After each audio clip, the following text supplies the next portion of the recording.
Oliver Hardy, one half of the famous comedy team of Laurel and Hardy, really looked perplexed. A single photo from 1956 shocked fans worldwide.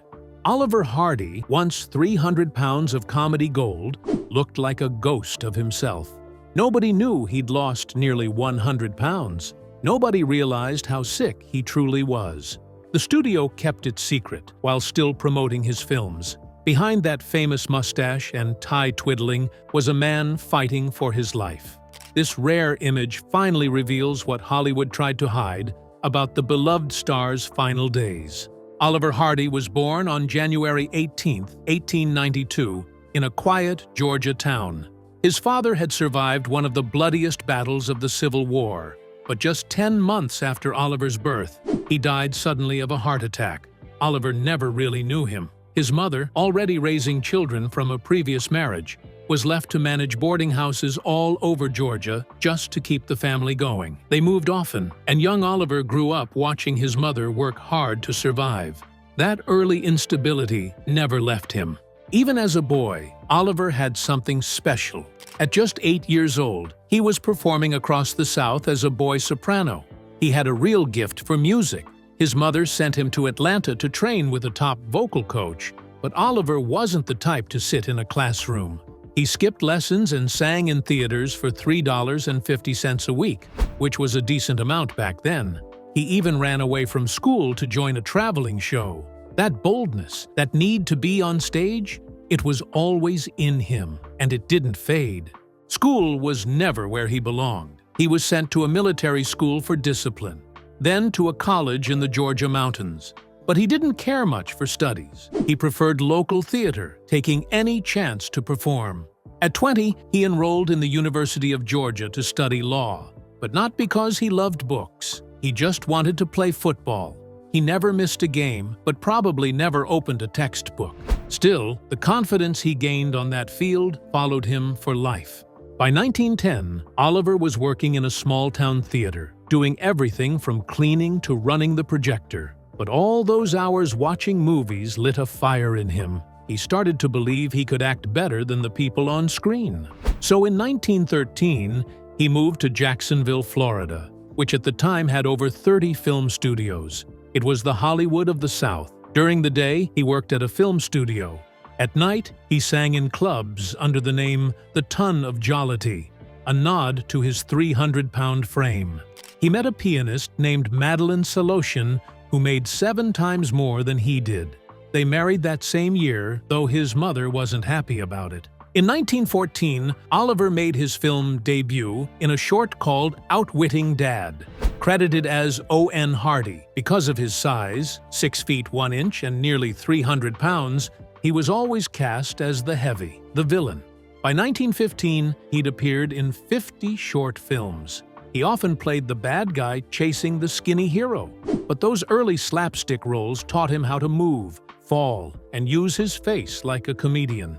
He was even hired to imitate another actor who was already imitating Charlie Chaplin's sidekick.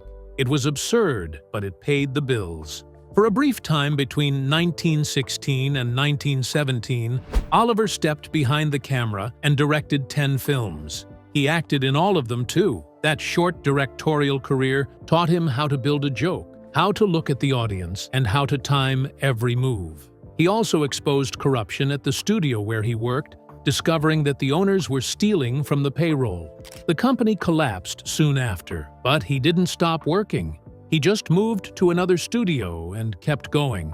Oliver's marriage to Madeline started strong. They performed in the same venues, even had a dog and a monkey as pets. But when they moved to Los Angeles in 1917, everything changed. His career took off, and so did his interest in other women. By 1919, Madeline had taken him to court, asking for $30 a week in support. He often missed payments. When her father fell ill, she went to visit him. Hardy promised they'd fix things. Then he sent her a telegram saying he wouldn't take her back. That was the end. Hardy tried to enlist in the army during World War I, but the recruiters laughed at his size. Still, he kept working. In 1921, something happened on screen that no one paid much attention to at the time, but would later become historic. A silent comedy short called The Lucky Dog was released on December 1st. In it, a young man named Stan Laurel played a broke drifter who got kicked out of his home. He finds a stray dog and they become friends. In that same film, another man named Oliver Hardy shows up as a clumsy criminal. He tries to rob someone, then later teams up with a jealous boyfriend to blow Laurel up with dynamite. But the plan fails because the little dog saves him. It sounds like just another old comedy short, but here's the twist. This was the first time Laurel and Hardy appeared on screen together. Nobody knew it yet, but they would go on to become one of the greatest comedy duos of all time. Still, back then, they weren't even friends. They were just two guys in the same film, doing different scenes. Laurel was wild and full of energy. Hardy looked tough and threatening. It would take nearly 7 more years for someone to realize how perfect they could be as a team. While that one short film sat on shelves for 2 years before release, Hardy was already building a name for himself. Between 1918 and 1923, he starred in over 40 silent films for Vitagraph Studios. Most of the time, he played the bad guy. His partner back then was Larry Seaman, a comedian who loved wild stunts, explosions, and messy chaos. Their films were expensive, full of wild action, and always ended in destruction. Hardy often wore thick eyebrows and fake mustaches to look meaner. But while his career was growing, his personal life was falling apart. In November 1921, just a week after divorcing his first wife, Hardy married Myrtle Reeves. She was an actress, but they had almost nothing in common. He worked long hours and spent his free time at racetracks and casinos. She stayed home. By 1926, she was drinking heavily. Hardy tried to help, putting her in a sanitarium for treatment, but she kept running away to drink. One time, she vanished for 6 weeks, with $35,000 in cash. Hardy said he searched everywhere to find her. They broke up and got back together over and over, maybe 8 or 10 times. Still, they didn't officially divorce until 1937. 16 years of chaos. Hardy's professional life, however, kept moving forward. In 1925, he played the Tin Man in a silent version of The Wizard of Oz directed by Larry Seaman. This wasn't the musical version people know today. It was black and white, full of slapstick, and Dorothy was played by Seaman's real-life fiancée. Hardy started as a farmhand and later transformed into the Tin Man once they reached Oz. Critics were divided, but one magazine promised it would make the biggest grouch in the world laugh. Looking back, this film showed something important. Hardy's facial expressions, his timing, his movement, it was all sharpening. He was becoming more than a background villain. That same year, he teamed up with another comedian named Bobby Ray. They made 4 comedy shorts together. In one, they played wallpaper hangers in a sanitarium. In another, hotel bellhops causing disaster. What makes these films special is how much they looked like Laurel and Hardy. But without Laurel, Hardy played the smart one, the one in charge. Ray was the clumsy partner. The roles were familiar, but something was off. Critics said Ray just didn't have it. He wasn't as funny, and the chemistry wasn't there. Hardy later admitted, "I was the wise guy, just like with Laurel. Only with Laurel, I'm the fall guy too." That says it all. The formula was almost ready. It just needed the right man beside him. Oliver Hardy had already done more than 250 films before most people even knew his name. By 1924, he was working at Hal Roach Studios, playing small but memorable roles in short comedies. He wasn't a star yet, but he stood out. At the same time, another comic named Stan Laurel showed up at the studio. They weren't hired as a duo, they just happened to be around at the same time. But fate has a strange way of working. In 1926, when Hardy burned his arm while cooking a leg of lamb, Stan was asked to step in for him in one of the short films. When they appeared on screen together, something clicked. It wasn't forced. It wasn't planned. It just worked. People laughed more. The chemistry was instant. In 1927, the studio decided to make them a real team. Their first official film as a duo was Putting Pants on Philip. It wasn't the Laurel and Hardy we know today. In that film, Stan played a wild Scotsman in a kilt, and Hardy was the uptight uncle trying to get him into trousers. It was silly, bold, and a hit. It showed how well they played off each other, one the fool, the other the frustrated straight man. Audiences loved the contrast. Soon, they were on fire. In The Battle of the Century, released in 1927, they staged what's still considered the biggest pie fight in film history. It started with a boxing match and ended with pies flying across the neighborhood. In Leave 'Em Laughing, which came out in 1928, Stan gets a toothache and ends up with laughing gas. The rest of the film is chaos, driving, crashes, cops, and giggles. These weren't just slapstick shorts. They were crafted, choreographed, and packed with physical comedy that no one else was doing at that level.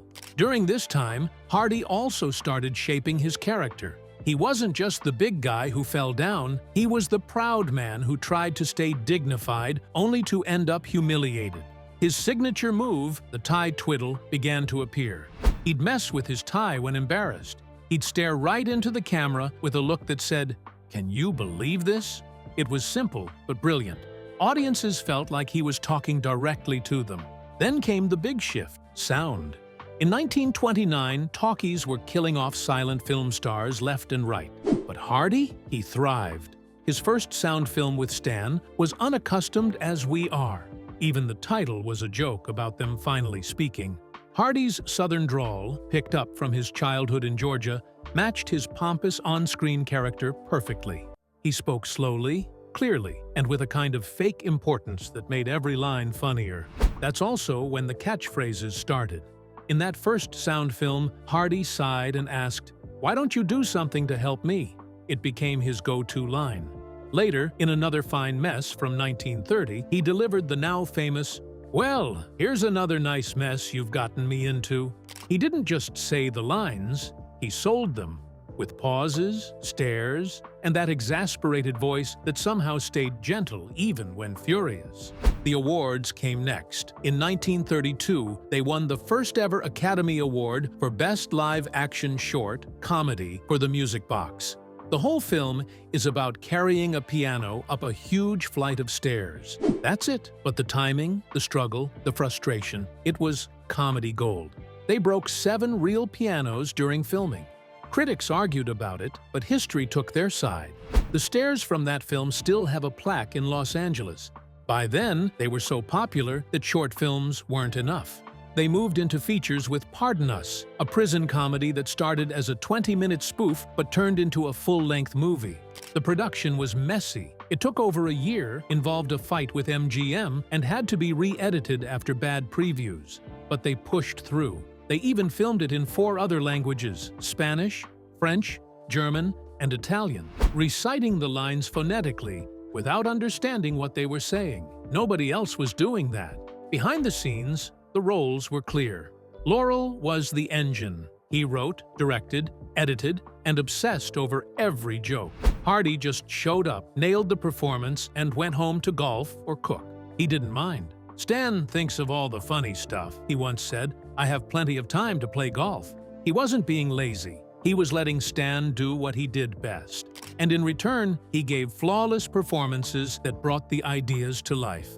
Between 1929 and 1935, they made 40 shorts and 5 full-length films. It was a golden run. And through it all, Hardy was the calm in the storm, the man who stood still while everything around him collapsed. In 1933, Laurel and Hardy released a film that many still believe was their best. Sons of the Desert didn't take place in a desert and had nothing to do with foreign wars. Instead, it was about 2 husbands trying to sneak away from their wives to attend a lodge convention. The film was so funny that even the director and crew couldn't stop laughing during filming. They had to reshoot scenes over and over. In one unforgettable moment, Mae Bush smashed a vase over Hardy's head while letting out a wild laugh. That scene became a classic. Even during the Great Depression, the film struck a chord. People needed to laugh, and this movie gave them that. It continued to be shown on TV decades later, airing on Turner Classic Movies as late as 2005. The mix of perfect timing, clever jokes, and bold performances made it last. 4 years later, in 1937, they made Way Out West. Nobody expected Oliver Hardy to sing, but he did, and he sang well. His baritone voice stunned audiences during The Trail of the Lonesome Pine. The song wasn't new, it came out in 1913, but Hardy's version became the one people remembered. With Stan Laurel jumping in as a high-pitched counterbalance, the performance felt both funny and touching. Hardy had studied music earlier in life, but this was one of the rare times people got to hear what he could do. It gave fans a new respect for him. Behind all the laughs was a man with real skill. But off-screen, Hardy was hurting. That same year, 1937, he divorced Myrtle Reeves, his wife of 16 years. Their marriage had started in 1921 and was filled with heartache. Myrtle struggled with alcohol and depression, and Hardy tried everything to help her. He paid over $40,000 for her treatments, more than $800,000 today. He sent her to sanitariums again and again, hoping she would recover, but nothing worked. Friends said Hardy would come home from long days on set, only to find chaos waiting for him. He never let it show in his work, though. Even during those dark days, he gave audiences some of his brightest performances. When the divorce was finalized in November, Hardy was devastated, but also free. At the same time, something beautiful was happening in Britain. Between 1935 and 1940, Laurel and Hardy were becoming global stars. Their films, once silent, now had sound. But that didn't stop fans overseas. If anything, it made them love the duo more. When they arrived in Southampton in 1932 for their UK tour, over 5,000 fans were waiting at the dock. Their shows sold out in hours. British newspapers called it Laurel and Hardy Mania. Hardy charmed the press by saying, "We're just two fellows doing our best to make people laugh," and they did. In fact, Sons of the Desert made more money in the UK than in America, even with fewer theaters. Their fame helped them push back in Hollywood, where studio deals were growing more difficult. Then, in 1939, they made The Flying Deuces. It was shot in just 22 days with a budget of $375,000. But what really changed Hardy's life wasn't the film, it was who he met on set. Virginia Lucille Jones was a 29-year-old script girl. Hardy was 47. Despite the age gap, they connected instantly. He started adding extra takes to scenes, just to spend more time with her. A few months later, on March 8, 1940, they got married in Las Vegas. Stan Laurel was his best man. This was Hardy's third marriage, but his first true love. Virginia gave him the stability he'd been missing for years. They stayed together until his death in 1957. Friends said she kept him grounded, calm, and happy in a way no one else ever had. Even in those peaceful years, Hardy had secrets. One of them was his appetite. He told people he didn't eat much, but that wasn't true. His favorite meal was massive. A 32-ounce steak, potatoes fried in lard, a salad, and an entire pot of coffee. It was the kind of meal that kept him round, and perfect for his role beside the skinny Laurel. But that size came at a cost. In 1954, Hardy had a heart attack. Doctors told him to lose weight fast. He dropped over 150 pounds. Some said it was because of cancer, but that was never confirmed. Either way, the weight loss shocked fans. He looked like a different man.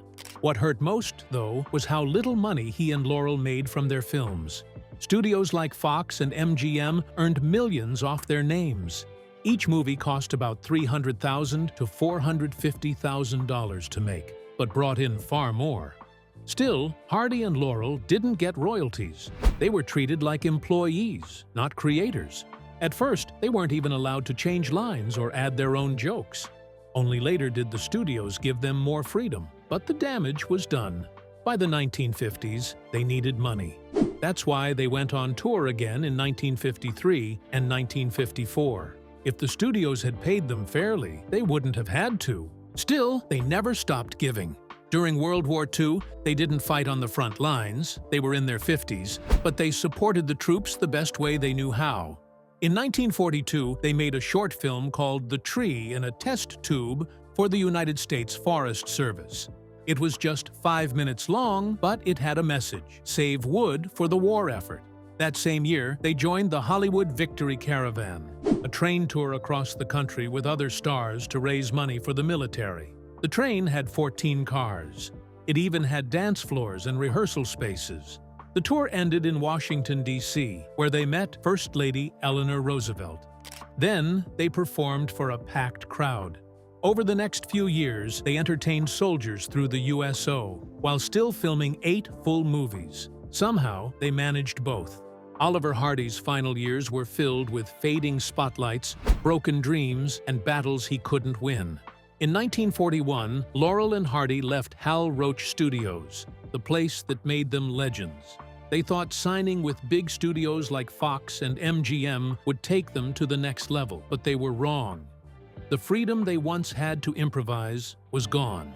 At Roach, they could play around, try things, be themselves. At the new studios, they were stuck following tight scripts and dealing with poor writing. The spark that made them magical began to dim. By 1945, they gave up and quietly stepped away from film. But not for long. In 1946, they took a break. In 1947, they toured Europe. Then, in 1948, Stan Laurel fell ill. Instead of sitting idle, he told Hardy to take solo work. That's when Hardy teamed up with John Wayne in The Fighting Kentuckian. He played Wayne's clumsy sidekick, Willie Payne. The chemistry was so strong that Wayne even offered Hardy a regular spot as his comic partner. Hardy was hesitant. He didn't want fans thinking he and Laurel were done for good, but he went ahead with Laurel's blessing. Then came Bing Crosby. In 1950, he got Hardy a small role in Riding High. It wasn't a huge part, but it proved that Hardy could shine even without Laurel by his side. That same year, they were offered one last big gig. It was a film called Atoll K, a French-Italian production. The money was good, $1.5 million, but everything else was a disaster. The shoot was supposed to take 12 weeks. It took a year.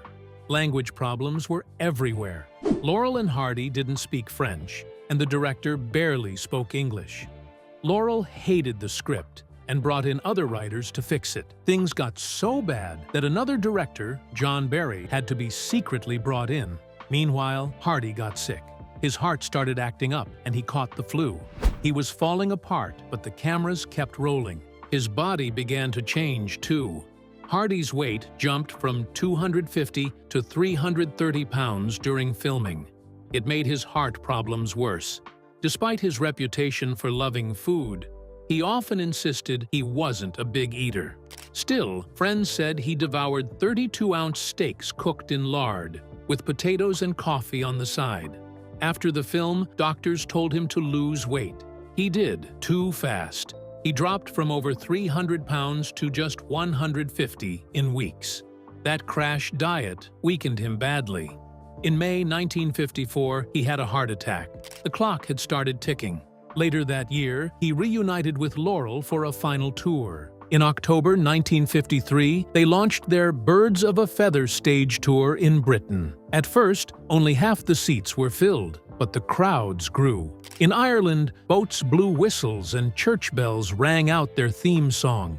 Laurel said he and Hardy cried that day. It was beautiful, but also heartbreaking. Laurel could see Hardy's health fading. Their last show together was on May 17, 1954, in Plymouth. One newspaper wrote they still had that delightful craziness, but Hardy was visibly struggling. Still, they kept dreaming. In December 1954, they appeared on This Is Your Life, their only American TV appearance. It was supposed to be the start of something new. A TV comeback was planned.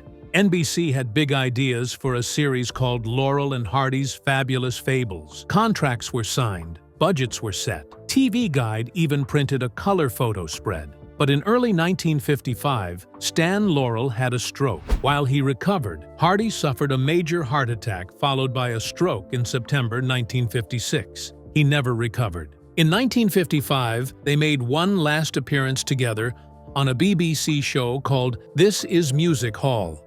Hardy looked tired but tried to smile. His last time on camera came in 1956 in a silent home movie filmed at Stan Laurel's daughter's house. He didn't speak. He couldn't. After the stroke, he was paralyzed and bedridden. His wife, Lucille, cared for him. When Hardy became upset, she would call Stan. Just seeing Laurel made him calm again. Despite everything, their bond held strong. This wasn't the Oliver Hardy the world remembered. In 1956, a photo surfaced, one that didn't show the jolly, round man who used to fall off ladders and bounce right back up. This time, he looked thin, too thin. He had lost nearly 100 pounds. His face was hollow, his body frail, and the sparkle that once made millions laugh was fading. People barely recognized him. For years, his health had been slipping away. First, it was the leg pain, phlebitis. Then came thrombophlebitis, blood clots, inflammation. Then strokes, one after another. Each one chipped away at his strength. The same body that once made comedy history was now too weak to stand. By 1956, Hardy couldn't walk without a wheelchair. He couldn't even dress himself.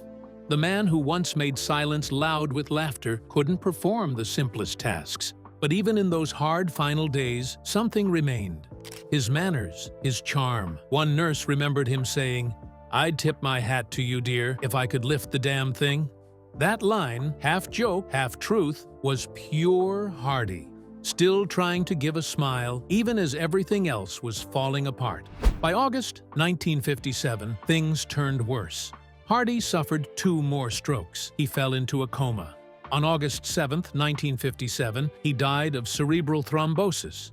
He was 65. Stan Laurel couldn't attend the funeral. He was too frail. "Babe would understand," he said. The world mourned. In 1975, their song Trail of the Lonesome Pine hit number 2 on the UK charts, 18 years after Hardy's death. His ashes were placed in the Masonic Garden at Valhalla Memorial Park in North Hollywood. But Hardy's story didn't end there. In 1967, the Beatles put his image on the cover of Sgt. Pepper's Lonely Hearts Club Band, right next to Einstein and Monroe. He got a star on the Hollywood Walk of Fame in 1960. Museums were built in his hometown in Georgia and in Stan's in England. The 2018 film Stan and Ollie told the story of their final tour. His grave still reflects his Masonic roots. Even now, fans visit to say thank you.